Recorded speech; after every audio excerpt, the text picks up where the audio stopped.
ఇక పక్కా సమైక్యవాదిని అంటున్న ముఖ్యమంత్రి మాటల్లో ఏ మాత్రం వాస్తవం లేదని వైఎస్ఆర్ కాంగ్రెస్ పార్టీ ఘాటుగా విమర్శించింది. సోనియా గాంధీ మాటలకు అనుగుణంగానే సీఎం కిరణ్ వ్యవహరిస్తున్నారని వైఎస్ఆర్సీపీ నేత దాడి వీరభద్రారావు మండిపడ్డారు. సీఎం పదవిపై మోజుతోనే ఎమ్మెల్యేలు రాజీనామా చేయకుండా ఆపుతున్నారని ధ్వజమెత్తారు.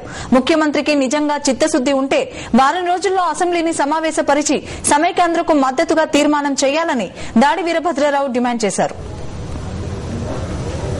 అధిష్టాన వర్గం, మీ కాంగ్రెస్ అధిష్టాన వర్గం తాలూకు ఆమోదం పొందే కిరణ్ కుమార్ రెడ్డి గారు ఈ విధమైనటువంటి ప్రసంగాలు చేస్తున్నారు అన్నది రాష్ట్ర ప్రజల్లో ఉంది. ముఖ్యమంత్రి గారి తాలూకు భావాల మీద, ఆయన చిత్తశుద్ధి మీద ఎవరికీ కూడా నమ్మకం లేదు. ఎందుచేతనంటే ఆయన చేసేటువంటి ప్రతి పని కూడా సమైక్యాంధ్రకు వ్యతిరేకంగా ఉంది. ఎంపీలు రాజీనామా ఇస్తానంటే రాజీనామా ఇవ్వద్దన్నారు. ఎందుకు అడ్డుకున్నారు మీరు? కేంద్రంలో ఉన్నటువంటి మన మంత్రులు రాజీనామా చేయకుండా అడ్డుకోవడంలో మీ భావం ఏంటి? అంటే సోనియా గాంధీ ఏమి చెప్తే అది ముఖ్యమంత్రిగా చేస్తున్నారు. దాని రహస్యం ఏమిటి?